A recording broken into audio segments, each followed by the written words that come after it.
Wow, super.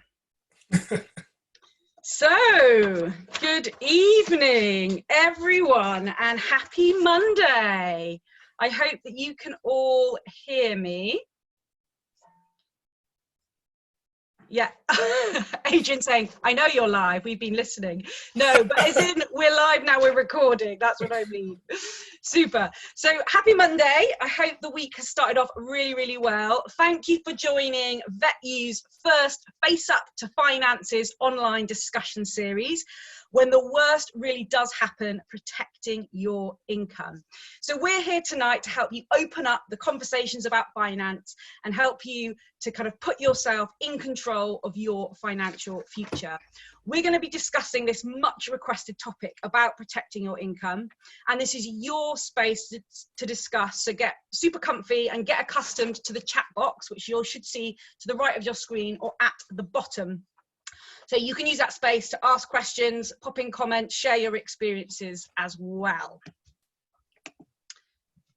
So we on the panel today, we have got myself, I'm Ebony Escalona, your co-host tonight, and also one of the founding members of VetYou. I've always been a bit of an ostrich when it comes to my finances. So for me, 2020 is all about getting educated and taking action on my financial security. We've also got the awesome and super Andrew Snowball, financial advisor with Lighthouse, who's going to lead our session. And you can see there, Gudrun has managed to sneak into the panel pictures as well. She's actually going to be on the chat box. And she's also a founding member of VetYou. And in that chat box as well will be Ben Sweeney and Paul Horwood, who are also there to help us out. And finally, we have the awesome Morven, who's an equine and large animal vet, a new mum, as you can see there in the video, a pal and a previous co-worker of mine. And she has a really important story to share with us to remind us that we are not invincible and that we're worth a lot. So, as I said, tonight, this is all for you. We're going to be sharing a Face Up to Finance story by Morven. We're going to be looking at the types of solutions out there to protect our income. We're also going to be looking at what to look for when we're selecting these types of solutions, and also looking at the affordability of income protection, how that fits in with our own finances, and of course, take your questions too. So get used to that chat box. If you want to ask stuff privately, then you can message myself or any of the others that I've mentioned. So Andrew, Ben, Paul and Gudrun, you can also message them privately as well, and we can get your questions answered. So just a quick question here for you all. So pop in the chat box here. What percentage of vet professionals do you think have reported an injury in any given 12-month period? So just pop in the chat box there, what percentage of vet professionals reported an injury in a 12-month period? And then as well, you might want to add in there, you know, what percentage or kind of what ratio there would have stated that as being severe or quite severe. So just pop that in the chat box now.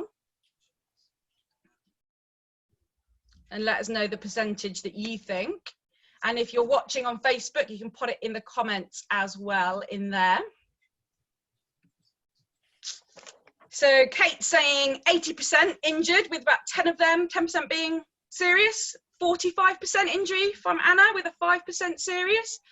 Radu's saying 25%. Bethan saying 70%. Any more takers? Ben saying 12% injured, 5 serious. Jane saying 30% injured and 5 serious. Yeah, and Kate makes a good point, including minor injuries, as Smallies vets get cat bites. They can be pretty serious, actually. So according to the BVA Voice of the Profession survey, 61% of production animal vets, 65% of equine vets, and 66% of mixed vets were injured by animals in the course of their work over a 12-month period. And of the 61 production animals, about a fifth of them had to take time off due to their severe injury. So, you know, it's just a reminder here that we are not invincible in our sometimes risky workplace. So hopefully all of you have already downloaded your financial health checker support sheet. And if not, I'll pop the link into into the link below. I like that, Adrian. What about snowboarding? Exactly. No. We're just talking about work-related injuries, and the amount of injuries that happen outside of work are vast. So download your financial health check sheet. This is going to really help you kind of work out where you're at with your finances. And it's something that I think all of us could really benefit from doing. I know I certainly have. So Andrew, why is this kind of important to do? Well, the financial health. Always bother. Well, the financial health check really is the beginning of any financial plan. Before you can start saving or get a protection policy in place, you really need to understand what your current situation is. Now, what the spreadsheet will allow you to do is just see what income's coming in, what your expenditure is, and then that will help you be able to focus on, right, if something did happen to me, what's the minimum level of income I would need replaced to be able to continue paying those bills. So things like council tax, mortgage, rent, utility bills and things like that, and food and drink. So it's a great place to start, not just for the protection that we're going to talk about, but for wider financial planning.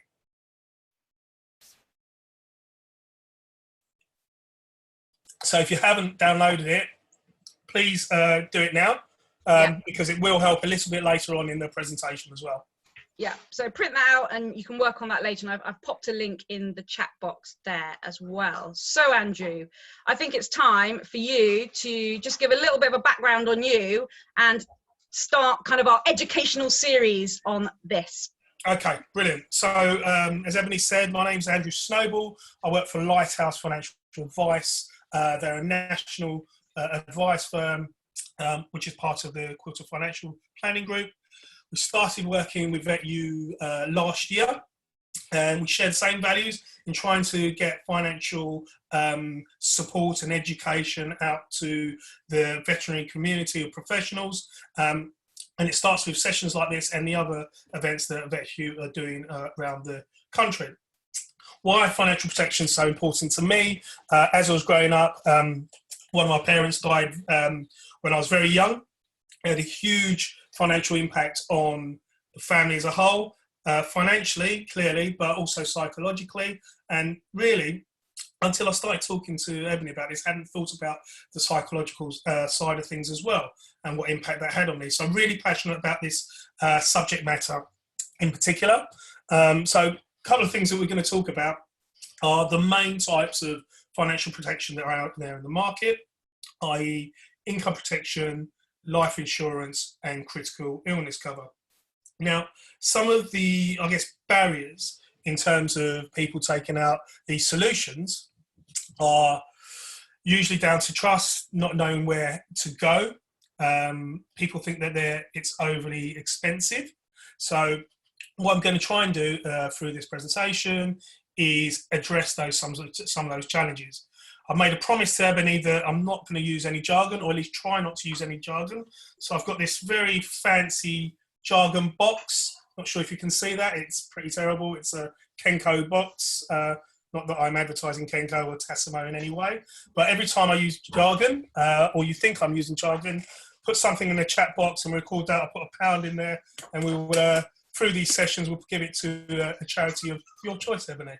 Yeah, so every time you think, I don't understand what he's saying, he hasn't explained it, he's using jargon, call him out, and you can also decide, this group can decide what charity that money goes to as well. So definitely do call him out. And yeah, please do. Remember, there is no such thing as a stupid question. Like, I was so embarrassed when Andrew is actually my financial advisor, and I was so embarrassed when I first met Andrew. I was like, I can't believe asking these questions. And I just want you to know this is a space where you can ask anything about finances. And Andrew may have the answer, he may not, but there is no such thing as a stupid question. I will be asking plenty of them. Okay. So the first part really is the reality checkup. So you always get bombarded with stats, but it's important to put things into context. So in terms of the risk that's out there, if you're, late 30s, in good health, non-smoker, planning to retire at age, let's say 60, there's a 30% chance that you're going to be unable to work for 2 months or more, an 8% chance that you're going to be suffering from a serious illness, 2% chance of death, which is terrible, clearly, and a 33% chance of one of the above happening. So clearly there's a need, and you guys, I'm sure that because you're watching, you realise that need. So the question to ask is, what would you do if you had long-term illness, disability, or an accident? Do you have protection in place already through other policies or through work? And if so, how long would it last for? Move the slide. Have I got? So, as I mentioned before, if you're unable to work, how long would potential savings last?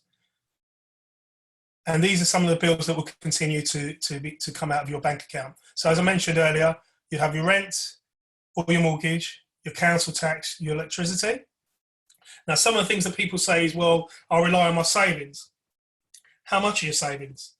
Will they last a month, 2 months, 3 months? If you've got your check sheet, you'll be able to do this pretty quickly in terms of working out how long you'd last. So it's really important because it underlines the need for protection, not just for yourself, but if you've got family as well, or people who are dependent on you, which could be children, but it also could be parents as well.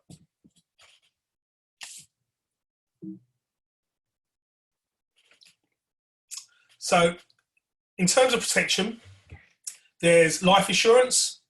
Now, when it comes to life insurance, there are two types.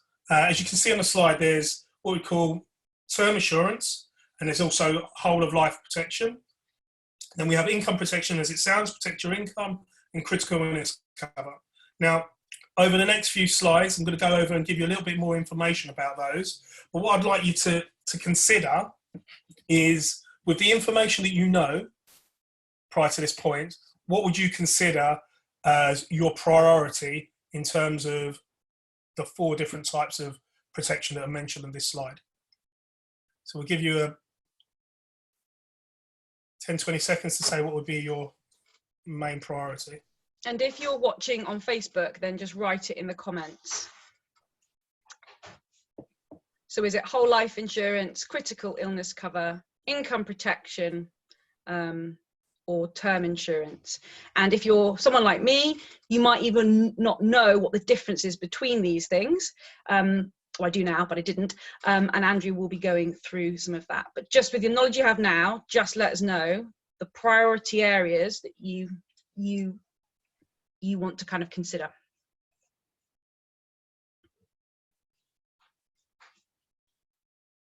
So almost everyone's voted. Actually, that'll include me and you, so I won't. That's us. That's us voted. So there we go. So we've got 64% there, looking for income protection, 9% with critical illness, and 27% looking at whole of life insurance, and no one selecting term insurance. Which is interesting. Okay. So, are you going to move that slide for me? Brilliant. Can we get rid of the There we go. Okay. So income protection is as it sounds. It replaces, or it's designed to replace, not all 100%, but some of your income in the event that you have an accident or or long-term illness. It's tax-free, and it's based on your income, so it's work-related. What's really important when you're choosing a policy, whether that's on your own or with an advisor, is that you get out on an own occupation basis. There are various levels, but the own occupation, as it sounds, is based on the duties that you are able to carry out with your occupation. There's similar occupation or any occupation, which means that if you go to claim, it's unlikely to pay out. So make sure that you always get own occupation. In terms of the benefits that are available, you can choose to have it indexed, which means being linked to inflation. Inflation is the increase in the cost of living over time. So that just means that your pound keeps up the value. I hope that's not jargon, and I hope everyone understands what I'm trying to say there in terms of the inflation. But it future-proofs the regular income that's paying out. Some of the other really important parts when it comes to income protection, in terms of working out what the premium is going to be by the insurer, is the type of work that you get. So if you are an office administrator, you're more likely to pay a lower premium than a vet. So you need to understand that as well. Also, the types of your lifestyle and the types of activities that you partake in will play a huge part. Some other really important points in terms of income protection are the percentage of your salary that you're looking to cover. So typically it's 50 to 75%. There's also the deferment period, so which is essentially when the payment would kick in. So it can be anything from, let's say, 4 weeks to a year. The longer the deferment period, the cheaper the premium, or the lower the premium is likely to be. So it's really important to understand in a scenario where you have some savings, how much of your savings you'd want to rely on before you take before the policy kicks in. Again, whether you're a smoker, your lifestyle in terms of whether you drink a lot, and also when these policies, any pre-existing conditions and family medical history will have an impact on the potential premiums that you pay. If and when you get a policy, it's always important to review it and make sure that it's adequate cover. Well, whether that's increasing it or decreasing that cover as your circumstances change. And last thing to remember is that it does have an impact if you are, in terms of any state benefits that you might be entitled to as well. So the next one that we will look at, so I should just say, if you've got questions as we're going through, we're going to do short questions and answers at the end. So save those, make a note. If I've skipped over anything, we are quite short on time, so I'm just picking out the key points. And as everybody mentioned, there are no silly questions.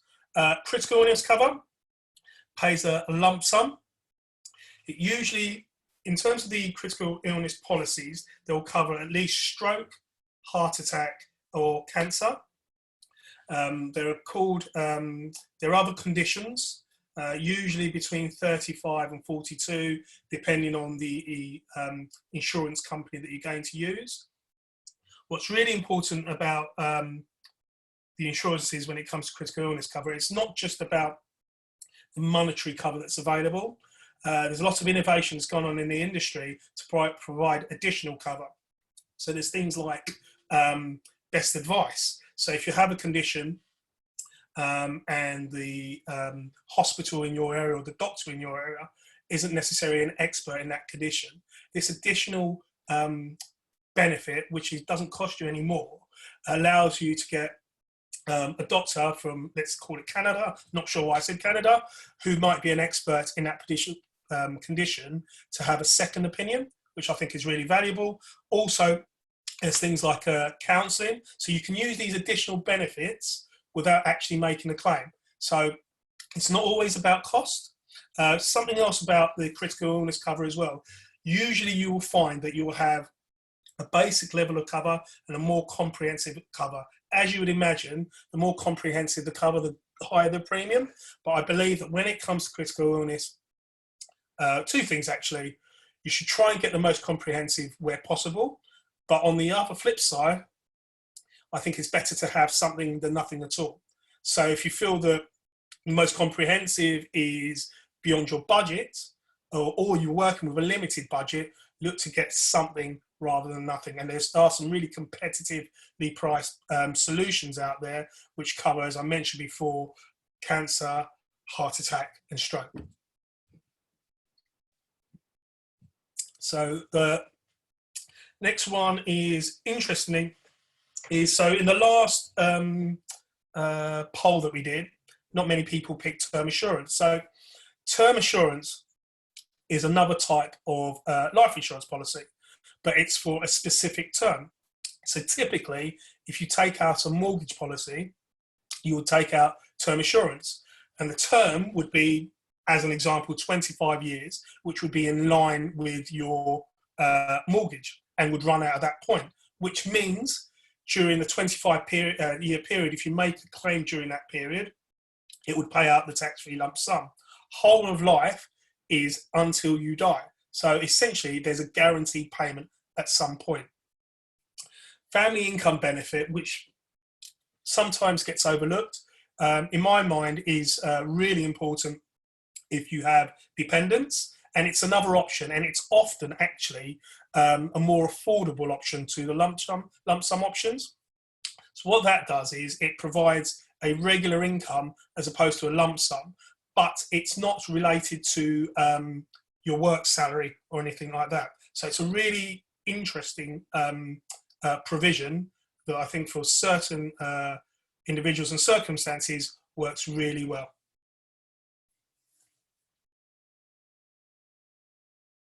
So we sort of whizzed through there, but one of the challenges, and we're discussing this myself and Ebony, is that for me, if the insurances that we've just mentioned before were free, I'm pretty certain that most people would take them up.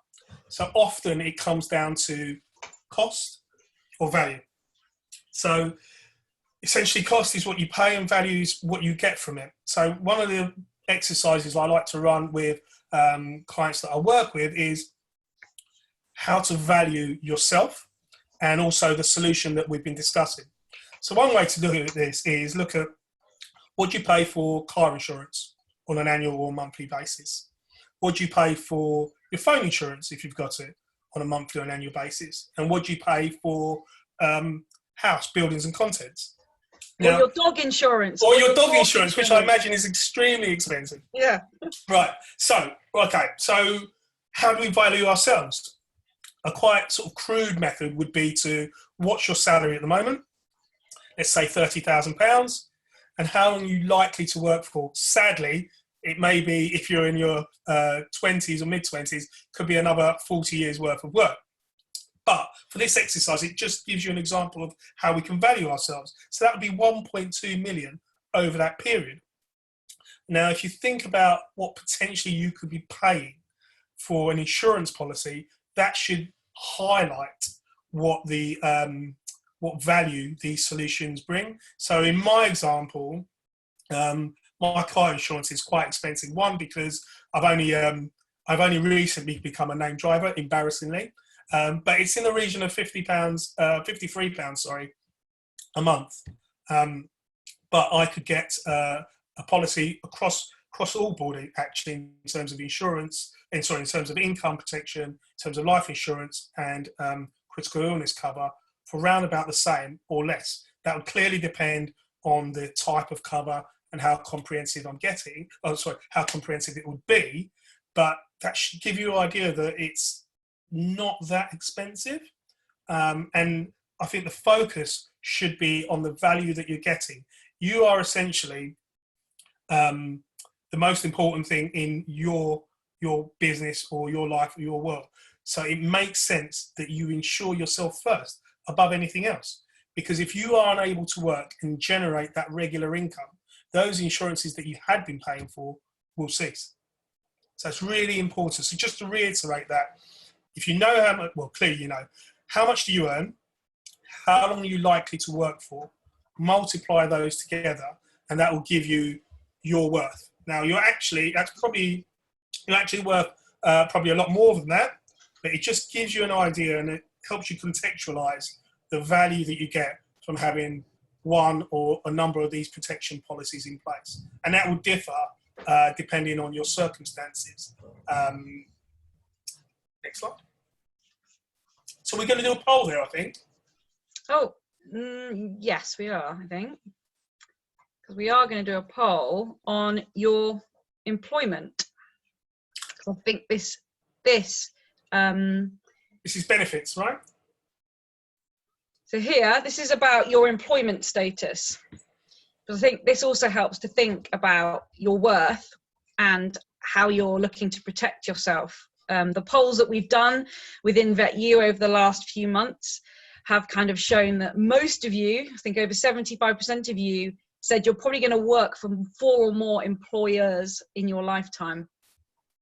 And a huge majority of you said as well that you wouldn't have a reserve after 3 months of not being paid. So here we go. We've got, oh no, looks like we've got a few more employed than self-employed, and some doing both.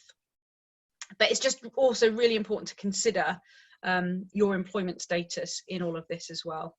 Yeah, and just to reinforce that, so if you don't already, it's really important to know what benefits you get through work, what benefits are available through the state, which isn't particularly adequate. So if you are entitled to statutory sick pay, it's a little under £100 a week, and it's only for 28 weeks. So if your employer doesn't provide you with any benefits at all, or substantial benefits, it really, again, highlights the need. So the reason why I bring that up is that protection across the board isn't just for the self-employed, it's for all of the above, for the reasons that we mentioned before. Yeah, absolutely. So I want to invite Morven Webster, if she's there and able. I'm just going to unmute you, Morv. So Morven's just going to share with us a bit of a story, and unfortunately her story is not uncommon. Morven and I used to work together way back when, 10 years ago, when we were interns at Liverpool University in the Equine Hospital. And unfortunately, Morv has a story that she is going to share with us, and then I'm going to ask her a few questions about the impact that had on her income and finances, and maybe her reflections on what she does now. So Morv, take it away. Yeah, so during my internship, we were involved with all sorts of exciting and dangerous things, but this was definitely not one of them. I was pulling shoes off a well-behaved, quiet horse for routine surgery, and somehow ended up underneath the horse. And big do's and little do's, as we say in Lancashire. I had a fairly traumatic injury to my hand, with sort of multiple fractures and open wounds, which ended up in an ambulance with Ebony Escalona on my way to hospital. And I think at the time I probably didn't realise the impact of the injury. I'm just going to give this chap to his daddy. Yeah, I didn't really realise the impact of the injury initially, because I was the sort of, it's a flesh wound, attitude to things. But a couple of weeks down the line, when I saw a hand surgeon, I was told, yeah, you might not be able to go back to your job, to your normal work, and suddenly things became very serious at that point. And I'm lucky that I had a lot more surgery, and I had a really good physio, and have been able to go back to equine work with no sort of real lasting impairment, other than a bit of arthritis. But it definitely made me realise at the time that, as you say, I'm not invincible, and that these things can happen so easily and under such innocuous circumstances. But also really did make me think about my finances and how I would manage.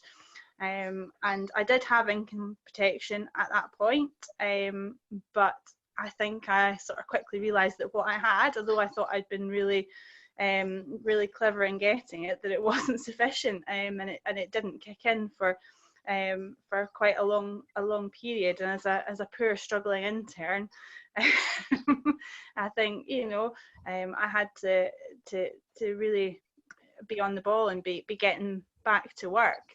I'm lucky that Lea Hurst, the university, they were good employers and they were very supportive. But had this happened to me in a private practice situation, I think things could have been very different altogether. And I now feel like I have, with the benefit of hindsight, have better sort of financial planning in place if something like that, God forbid, happened again. Yeah. And how is it like made you reflect now with your finances, with that happening, and also now having dependents, because things have changed now, haven't they, in your circumstances? Yeah, absolutely. I think you know, planning a baby as well does make you review your finances and how well you can live off one income. So it's quite a good exercise in that. But you know, definitely once you have dependents, especially, you have to think about, you know, how long you could survive on savings and that sort of thing. And but you know, also, you know, how much, you know, the little things every day to day add up, and what you spend on little things can actually tot up and pay for much bigger, more important things. I think, you know, being on mat leave, I probably spent on lattes in a week what I now spend on insurance, you know, for some things, and it's insane. So I think, you know, I maybe thought I couldn't afford a lot of these products, but actually when I've sat down and looked at what I need and what I need to look after to survive long term, I've, you know, realized the importance of insurance. I think I was saying to you earlier, I think almost sort of maybe 20% of my salary, you know, seems to go on insurance. But actually, like Andrew was saying, when you tot up to what you're actually protecting in terms of your lifetime income, it does make you, you know, realize what why you should be looking after it. Yeah, absolutely. And it was such a, you know, in a sense, you were lucky in one way, because you can probably, actually, you can show your hand, can't you? So we got the little end came off there. Oh. But actually, that wasn't the worst part. Morven actually broke most of her joints on her hand across there, which obviously is not great if you are a surgeon. But just to end with a bit of humour, though, please do tell everyone how well boxed up that little end of that pinky was. Well, yeah, this is affectionately known as Stumpy, and the other part of it, which I still have, is known as Tipsy. And Tipsy was rescued by one of our very, very good theatre nurses, Betty, who worked in the hospital. And Betty, by the time the ambulance came, after about 10 or 15 minutes, Betty had wrapped the tip of my finger in sterile saline-soaked swabs, put it in a little plastic pot, in a bigger pot with liquid nitrogen chips to keep it nice and cool, and taped it all up and written my name and which hand it was from, and had it ready to go in the ambulance. Could it be reattached? But sadly, the task was left to Ebony to put it in a pot of formalin and keep it on my desk until I returned to work. And in fact, myself and Derek Nottingbell and you have used that pot in talks about that you are not invincible, and that just comes back to the fact that we are worth a lot, both financially, but we're worth a lot to the people and the animals and the family around us, and that we are not invincible. And when you're an intern, you honestly do believe you're invincible. And my lesson in that actually was it's okay to say no to some cases. Yeah. So it was more than just a financial reflection. It was a safeguarding for my self-reflection as well. So yeah, thank you for sharing that, Morven. That's really, really useful, really useful. It just shows the context that it can happen to anyone, and we were in a really safe environment, so it wasn't a risk-taking. You suddenly told one day that you might not be able to work, to work again. Definitely, it's a frightening thought, financially and emotionally as well, and you have to protect that. And the last thing I think vets need, with all the worries and and sort of mental health issues around work, is to have yet another burden on you, in that situation. And knowing that at least financially you're safe, I think can really help. Absolutely. And it's, finances are such an unspoken about stressor. Such a stressor. I with Vets Go Diversify, I have lots of conversations with people where finances is a real stressor for that career progression or career kind of decision making. So yeah, it's something to definitely, while we have the ability, let's take control of that. So we've got some questions coming through on Facebook, which is great. It'd be great as well if you guys get your questions up within the chat boxes. In a moment, we're going to open up to discuss that. We can also go back to other slides to clarify anything that you want to go over as well. But I just wanted to showcase at this point as well kind of how VetYou can help you. VetYou is a kind of new community and a new entity, and the best way to think about us, I guess, is in kind of three 3 ways. We're a conversation starter, so it's what we're doing here, having a conversation. And we do that as well through workshops, at congresses and on social media. So we're here to kind of smash the stigma and break that taboo of talking about finances, because it's just so important to share that load. The second thing we are is a connector. So we work with a network of awesome financial advisors. They're the professionals in your area that can help you with the solutions or with the questions that you have for your financial future. And then thirdly, we're kind of a solutions bank. So between us and the financial advisors, we've kind of thought about the curated suite of solutions for veterinary professionals in particular. And actually it's coming up on the questions here. You know, veterinary professionals are in a high risk area. They might have some pre-existing conditions. So things like that. So we're starting to think about the types of companies that we want to work with. So that's kind of how we work. And as a member of VetYou, working with people like Andrew, we're creating partnerships to ensure that actually you get free consultation as well. So there is kind of no charge for you to come and actually chat and talk through your problems. We want to lower that friction to taking action. So Andrew.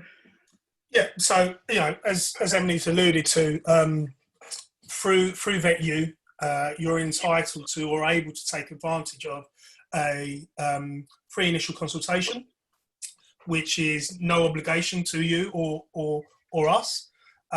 With most of these conversations, it helps you and us identify an area of need and how you can address that. Now, you can choose to do that yourself, and if you've got the time, the patience to actually commit and do that in the right way, then you can do that. Or you can use a financial advisor such as us, Lighthouse. The way that we are paid is through a commission system through the insurer that's chosen. So I didn't talk about this before, so I'll just go through the process. It's essentially what we call a fact find process, which is where we find out about yourself, your aspirations, current situation, both medical, personal, financial, to help us identify the most appropriate solution for you. And then we go through a questionnaire with the chosen provider. Now, in terms of the decision process, there's a underwriting, which is essentially an assessment of risk in the likelihood of having to pay out. And the way that works is you answer a number of questions, and then you'll either be accepted and rated. And being rated is usually if there's something in your work that's flagged, or whether you have a pre-existing condition, whereby the premiums that you're likely to pay may be increased. There are on occasions where you may be rejected, but even if you're rejected, it's not always a no, and no one would insure you. And you can either go back to the other insurer 12 months, 2 years later, or there may be someone else out there in terms of a provider that will provide the insurance. So, you know, don't be disheartened. In the insurances that we talked about today, it was all about medical underwriting. There are some insurances from an income protection standpoint where there isn't necessarily underwriting. So things like accident, sickness and unemployment, they're not as comprehensive in terms of how long you get cover for, but it does provide cover. So there are always options out there. It's just how much the premiums will cost.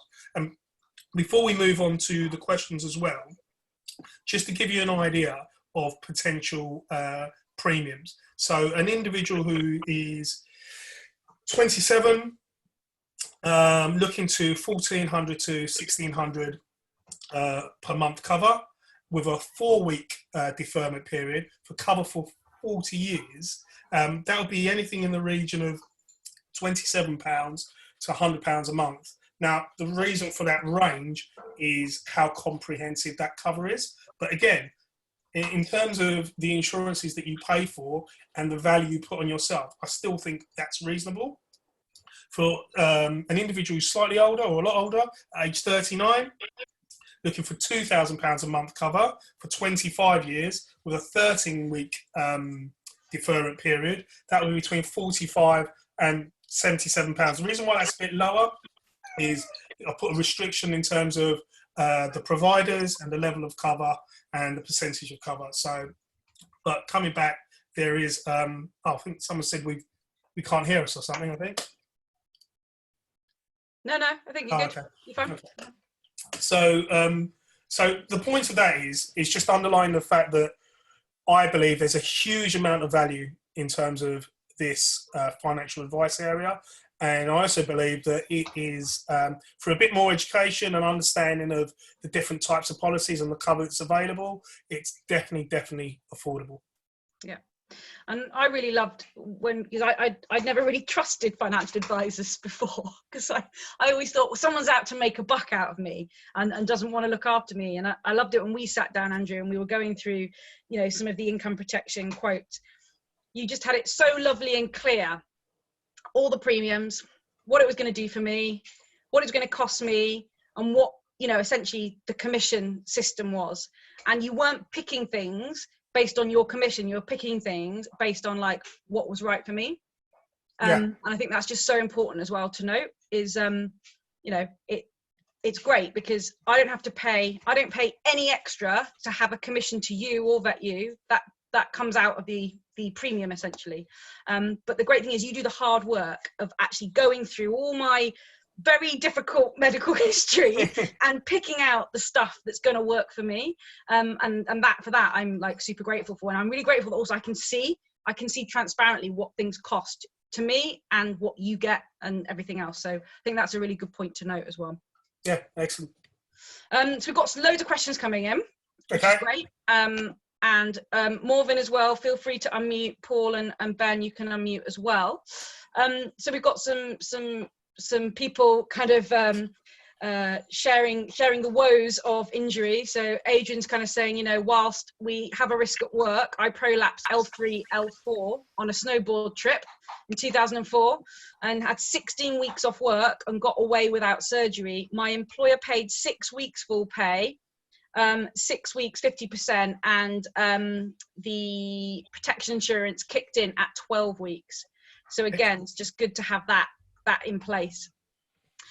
Kate is saying here, are you able to recommend any companies that understand what vet needs from insurance? And I think that's something that we spoke about, isn't it, Andrew? The fact that our occupation can fall into high risk. Yeah, so that's something I think I may have touched on it during earlier on in the presentation. So essentially, you'll be put into categories. Depending on the occupation, and then within that occupation, depending on what you do, will have an impact on the premium. Now, it's not something that you can necessarily get away with, but the industry is evolving and adapting and making adjustments in terms of the cover and the way that the cover is calculated and the premium. So unfortunately, I can't, in terms of directly answering your question, I can't recommend a particular organisation. If you have or believe you have protection needs, what I would suggest is if you go through the VetYou website, you can complete an inquiry form that will either come to myself or one of my colleagues, and we'll be able to go through your specific circumstances to give you an idea of potential premiums, because it does vary depending on the provider. But in most instances, there is a provider out there. Yeah, and I think it's that, yes, and it's also doing that big catch-all, isn't it? Looking at what's there and then drilling down and filtering until you have what you need for you, which is what we're doing at the moment. So Anna's got a similar thing for here. That's a good question. Are mental health conditions like OCD counted as pre-existing disease? That's a good question. I'm really happy for you to use me as an example, because I have type 2 bipolar, and that goes, in my medical records. So one of the advantages of using an advisor is that the advisor will speak to the underwriters, so the guys that make the assessment from a risk perspective. So I'm answering the question in a roundabout way. Direct answer is I don't know about OCD. The second part of that question is yes, they take into consideration pre-existing conditions, mental health broadly, and it will depend. As we've sort of experienced, myself and Ebony. So what happens, and what I would always suggest, is full disclosure at the outset. which ensures that you get the most appropriate cover, and more importantly, should you have to claim, it will pay out. What I should also sort of reinforce is that if you've got a pre-existing condition, it's likely to be excluded. And what that means in English is you're unlikely to be able to claim on that condition or as a result of that condition. And I suppose that's I suppose in a sense something that is a reflection for me is that I wish I had, you know, taken control of these kind of financial solutions earlier in my life. You know, if I'd done this when I graduated or quite soon after graduation, then I wouldn't have it. Well, we're not sure if they're going to exclude me yet, but you know, I'd have that within my premium. So 100%. So you know, you can't underline that point enough. Don't delay. If you delay, the premiums will go up because they're age related. But more importantly, the risk of something happening to you, whether that's from a physical perspective or a mental perspective, it increases. So get it done. Yeah. And a really good question here, which is related to Joe, and we've answered some of it. You know, I assume these policies go up if you have a pre-existing condition. Would it be better value over another form of insurance for these circumstances? Yeah. So again, it's all down to the individual circumstances, but there might be a alternative form of insurance that will get covered. So a good example would be mortgage payment protection.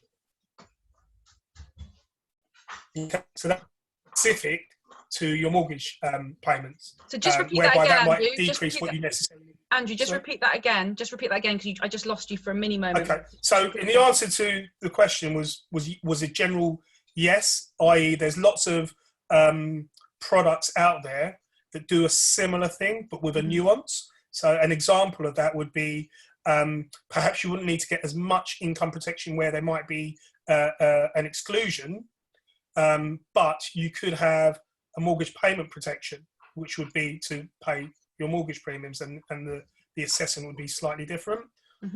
So yes, generally, but as mentioned before, the information is really generic on this presentation, and if you have specific inquiries, use the referral document within VetYou, and then be able to, if you don't want financial advice and you just want some clarification, be able to help you with that once I have specific information, and I can either help you do that or give you the information for you to do it yourself and explore that. Yeah. Another interesting point here from Jennifer. I have income protection. It was initially with one company and has been sold twice to different companies. Now I'm not sure what cover I've got. This for me, so obviously obviously give your advice here, but this for me is something that I think we need to cover as well, which is like how often we should review these things. Okay, so review it on an annual basis or when your circumstances change materially. And in terms of cover, what should happen is the new company takes on the original terms. And if they make any material changes to the policy, you should be informed of that. But that's what typically would happen. So what I would suggest you do, if you haven't already, is to get the policy document information and make sure that you're covered to the level that you think you should be covered, i.e. you understand what would likely be a successful claim. Yeah. And actually this links into a question for me. So I'm a freelancer now, and my salary to myself is evolving slowly but surely. The word of 2020 is financial consistency. But let's say I needed to take out some income protection. I needed to actually get it to kick in, let's say in 6 months' time. How long do I have to have proven salary for them to pay me out at the arranged rate? So it's a good question. So it depends on the provider. So some providers will say they want 3 years company accounts or tax returns. Some might do it for just 1 year. Also, you've got some providers that will guarantee a particular level of income. So let's say £500, £250, £1,000. So there is a variance of a solution. And again, it will depend on your circumstances, your budget, and the provider that's used. But there is a solution that caters for that as well. Yeah. So the assessment of your income is typically done at the point of claim. So what you don't want to do is over-insure if it's unlikely you're going to be able to evidence that level of income. Yeah. So that's one thing that I kind of thought about and thought, oh, that's something, you know, if my salary's changing a lot, then I need some kind of consistent. But there's another or couple of providers. What they do is, so we discussed this with yours. So let's say, for example, you had a fantastic year last year, and we took out the policy this year. Right? What they would do is they would say, well, of the 100% that we pay out, what we're going to do is we're going to guarantee 70% of that. So you don't have to evidence that 70%. They'll base it on your bumper year, let's say. Yeah. And then when you do make a claim, let's say in 3 years' time, but your income is not as much, the remaining 30% will be based on that lower income. So just to reinforce the point, there are solutions out there to help with differing income streams or income levels. Yeah. So has anyone got any more questions or to share any more experience? Adrian here, who had his his disc prolapse, has said, yeah, now in his premium that's now excluded. Yeah. But obviously it was great that he had that going, and I suppose he was a little bit rare from a clinical practitioner. I believe he did this when he was actually within industry, which is why he got 6 weeks full pay and then another 6 weeks at 50%. That is really pretty uncommon in veterinary clinical practice. You will be basically on statutory sick is the main thing I know. But obviously if other people have got something different, let us know, because I tell you what, that's something that should be on a job ad if you're ever recruiting. So Paul saying, what are the usual sick pay times in veterinary practice? Yeah, exactly. Paul saying his experience was a couple of weeks. People I know don't have any, they're just on statutory sick. But in fact, it's a really good question. How many of you know your benefit with regards to sick pay from your practice or your place of work, because not everyone's in clinics? Who here knows what they've got? And if you do, either say no, I don't know, or write down what you know, because I think if that's a takeaway from today, that's a really good thing to note. Ben, do you want to jump in there? Yes, I absolutely know how long that I have covered in sick pay. Just allow me to consult my contract. I think obviously, my particular area of expertise is the fact that, I deal with the many numbers of thousands of us who are locuming in the UK at the minute. And obviously in that capacity, none of us have sick pay other than what we have in the bank. And if, like you are married to my wife, there is nothing in the bank. I can testify to that. And that's one of them things, and that's a decision that we've made, and almost a situation we've put ourselves in. So my income protection kicks in at 4 weeks, and I pay a premium for that. But frankly, that's a premium that I'm happy to take on my head to know that I'm keeping a roof over my head. From that side of things. So I think, there's obviously things to factor in now. Now, I think interestingly with a lot of people in terms of your income protection policies that people aren't aware of, for mine now, my majority income is from non-clinical work, from the work that I'm doing. Now, unless you inform your income provider of that, I will also caveat this by saying my income protection, because my majority of work is now non-clinical, is significantly cheaper than it was when horses' hooves were flying past my head. So I think, from that side of things, it's important to bear in mind whatever changes you make in your working circumstances, you need to notify your insurance providers. But yeah, I mean, as I say, from mine kicks in very early. And that's purely a case of making sure that I cover costs. Yeah. And Gudrun's here saying most practices only have statutory sick pay 4 weeks, but not in so when she was in practice, it was 4 weeks. but she's not in practice at the moment. Jane's saying she's got statutory only. Jennifer's saying in her practice it's 2 weeks sick pay only. And Kate makes a really good comment here. Do umbrella companies need to pay sick? As technically we're employed by an umbrella company if, as a freelancer, you use an umbrella company. So from your umbrella side of things, it's all very, very cunning. Generally speaking, with umbrellas and things like 0 hours contracts and stuff like that, your sick pay is made up of the average amount of work that you've done for that company. Excuse me 1 second. Monty, be quiet.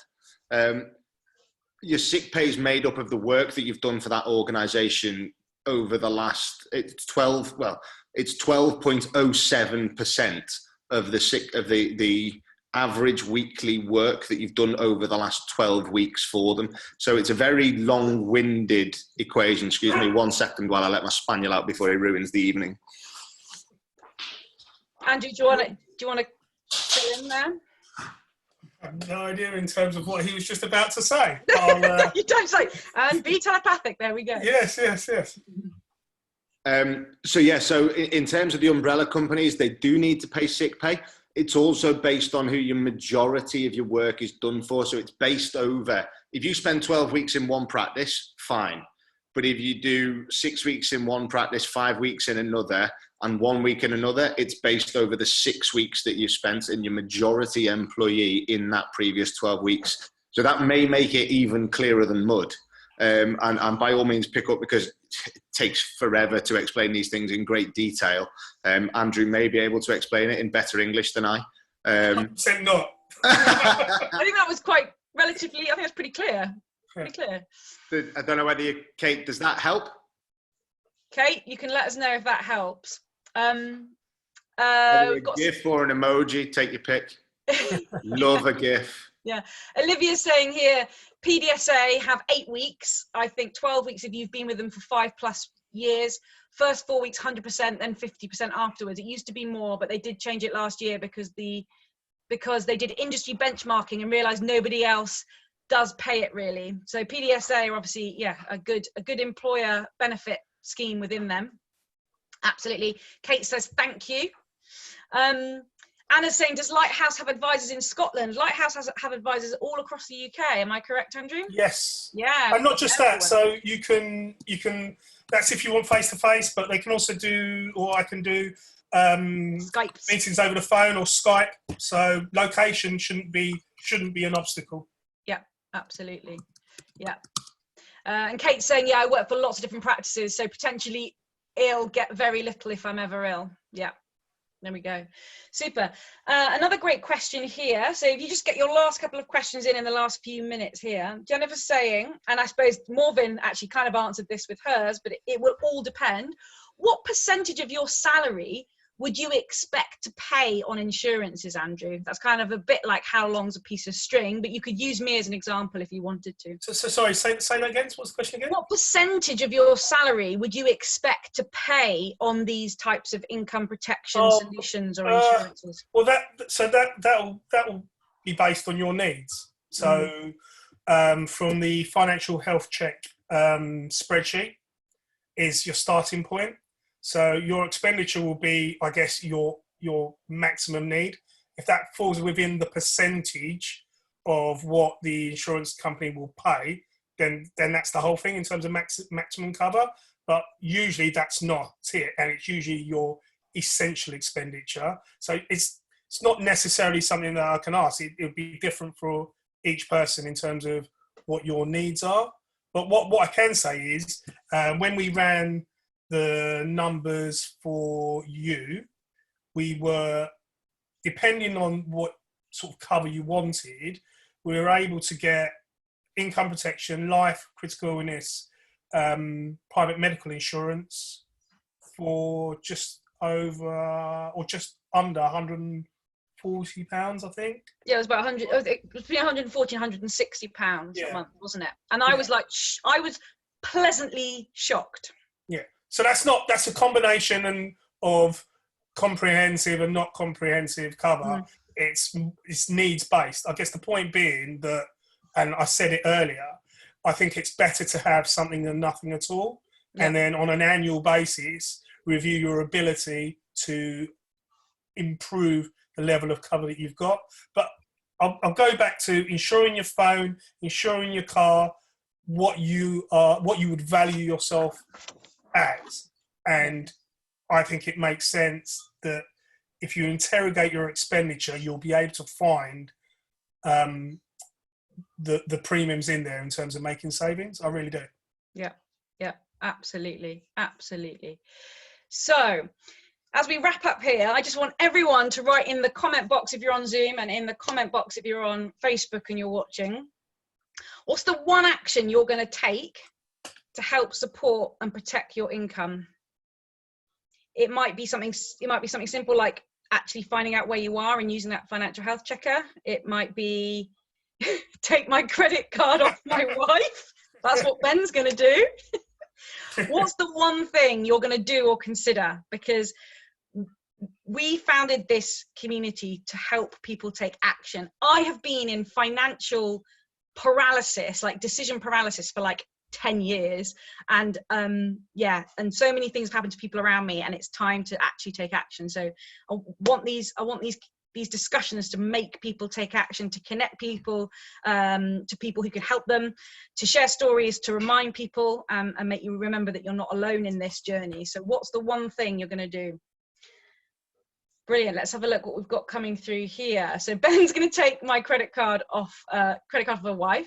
Kate said, I've already sent an inquiry to VetYou about income protection. Super. We look forward to helping you. Well, Andrew looks forward to helping you. Gillian's going to review what I have and make sure it fits for what I do now. I think that's a really good one if you've already got products in place. Emma's going to complete the financial health check support sheet. Awesome, Emma. That's brilliant. Anna's going to do the same. But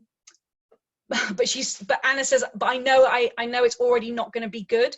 That's okay. It's about knowing where you are is the first thing, isn't it, Andrew? Knowing where you are, even if it's bad, is a great place to be, to know where you are. Yeah, and there's no such thing as bad, really. Yeah. The whole point of today, hopefully, is to motivate you to take action. Mm-hmm. Yeah, absolutely. Jane saying, I'm going to book an appointment with a financial advisor. Bosh. Paul's doing is going to do the sums of what's the length of time I can survive, savings plus employer sick pay before I need an income. Bethan's going to go back to that financial health check support sheet. Adrian is going to review the levels of insurance as currently probably overinsured and wasting money. That's a really good one, Adrian, for people who've got their products and have changed and they're not being clinical anymore or doing different things. Jess is going to follow up on the initial fact finder inquiry with Lighthouse and reassess my income protection. That's awesome. Jessica. Sylvia is going to start with a financial check sheet, and she's actually sitting behind me. So one of our delegates actually came to my front door halfway through. So Sylvia's going to do that, which is great. So yeah, that's really, really good to hear, and will help keep you accountable to this. So thank you so much for joining us on our first ever Face Up to Finances online discussion group. If there are other topics you want to hear about, then let us know. Subscribe to our newsletter, let us know via email, let us know on social media. You can follow us on all the social media handles at VetYou Community. We're going to keep curating conversations that support you. So we've got a good flavour from the surveys that we've done in the community and the polls we put out on Facebook. But essentially, we're making these for you. So you let us know what you want and we will discuss it. And the more we can chat and the more we can champion and the more we can help each other and the more we can kind of get access to people like Andrew, the better. So if you just join me in saying massive thank you to Andrew for taking up an hour of his time this evening. A huge thank you as well to Morven and the wee one for their story. And it's just awesome to see you thriving as a veterinary profession, even with your little stumpy finger. And thank you as well to all of you who've jumped on live, either on Zoom here or on Facebook. And those of you watching the recording, get your questions in, answer the questions we've put in, pop them in the comments in Facebook or in the recording. You can let us know as well in the email, and we'll be watching it over the week to answer any of your questions as well. So brilliant. We've got some thank yous coming in for you, Andrew, which is super. Brilliant. Oh, next topic, investing. That is a good one. We've got that on our list, I think, haven't we? Investing, so super. And ISAs, stocks and shares, brilliant. Best saying thank you, really appreciate your time, very useful. Super. All right, have a good evening, everyone.